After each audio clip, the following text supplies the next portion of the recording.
నారదుడు అంబరీషునితో వైశాఖ మహిమను ఇట్లు వివరింపసాగెను. శృతదేవుడు శృతకీర్తి మహారాజుతో ఇట్లు పలికెను. మహారాజా, అన్ని తిథులలో వైశాఖ మాసమున శుక్లపక్షమున వచ్చు ద్వాదశి తిథి సర్వ పాపాలను పోగొట్టును. ఇట్టి ద్వాదశి నాడు శ్రీహరిని సేవింపనిచో దానములు, తపములు, ఉపవాసములు, వ్రతములు, యాగములు చేయుట, చెరువులు మున్నగు వానిని తవ్వించుట అన్నియు వ్యర్థములే. ఈనాడు ప్రాతకాల స్నానం చేసించో గ్రహణకాలమున గంగా తీరంలో 1000 గోవులను దానమిచ్చిన పుణ్యం వస్తుంది.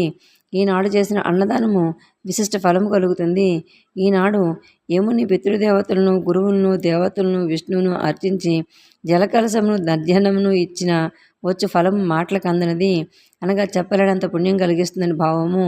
ఈనాడు సాలగ్రామ దానము, శ్రీహరిని పాలతో అభిషేకించుట, పంచామృతాలతో అభిషేకించుట, పానకమునిచ్చుట, దోసపండ్ల రసము, చెరుకు కడును, మామిడి పండును, ద్రాక్ష ఫలమును దానం చేయుట ప్రశస్తము, సర్వోత్తమ ఫలదాయకము.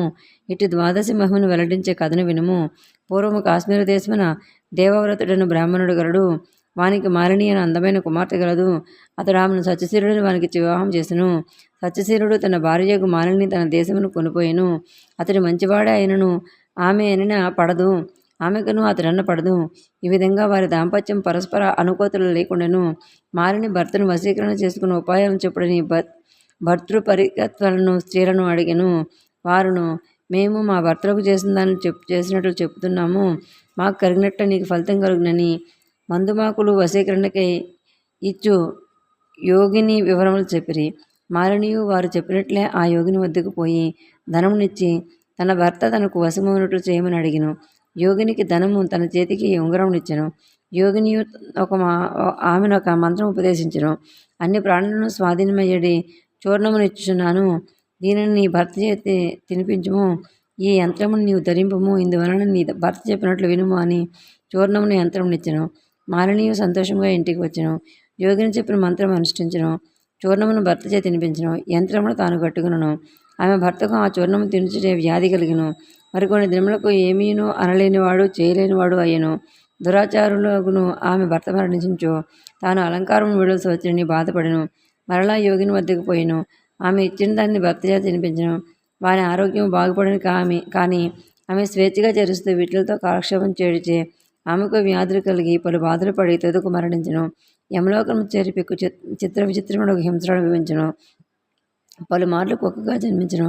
కుక్క రూపంలో ఉన్న ఆమెకు వ్యాధులు తప్పలేదు.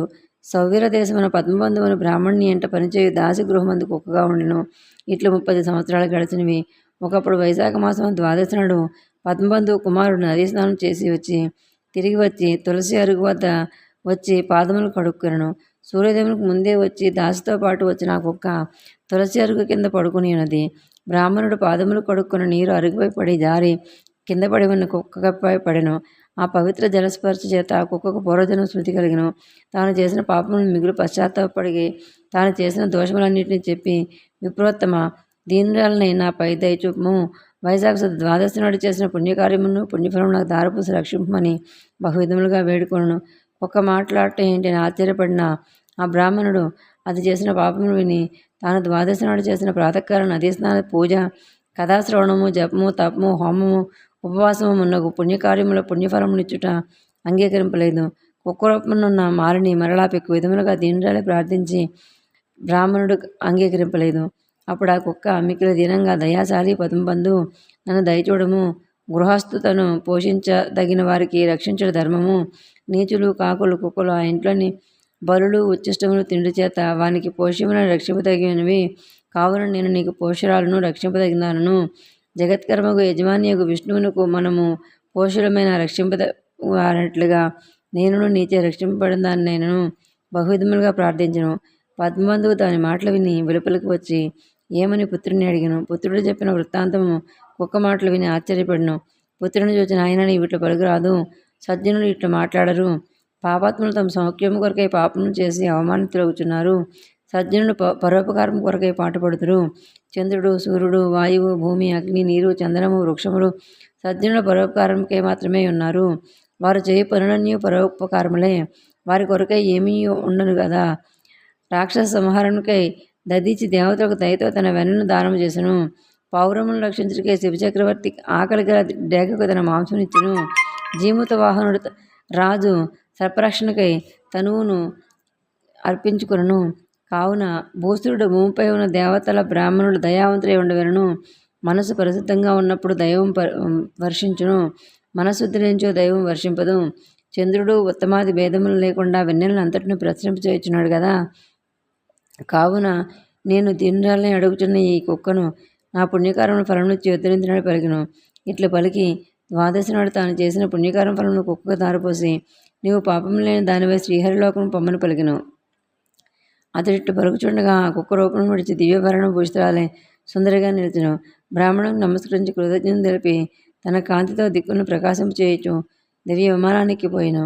స్వర్గమును పెక్కు భోగమును అనుభవించి భూలోకమున నరనారాయణ స్వరూపుడు దైవము నుండి పుట్టి ఊర్వశిగా ప్రసిద్ధి నందును.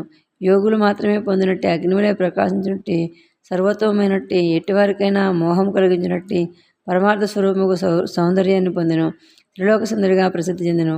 పద్మబంధువు ఆ ద్వాదశి తిథిని పుణ్యఫలమును వృద్ధి చెందించు విష్ణు ప్రీతికరమైన పుణ్యతిథిగా లోకాన్ని ప్రసిద్ధి చెందెను. ఆ ద్వాదశి తిథి కొన్ని కోట్ల సూర్యచంద్రుల కంటే సమస్త యజ్ఞ యాగతుల కంటే అధికమైన పుణ్యరూపం కలదై త్రిలోక ప్రసిద్ధమయ్యను అని శృతదేవుడు శృతికీర్తికి వైశాఖ ద్వాదశి మహిమను వివరించను.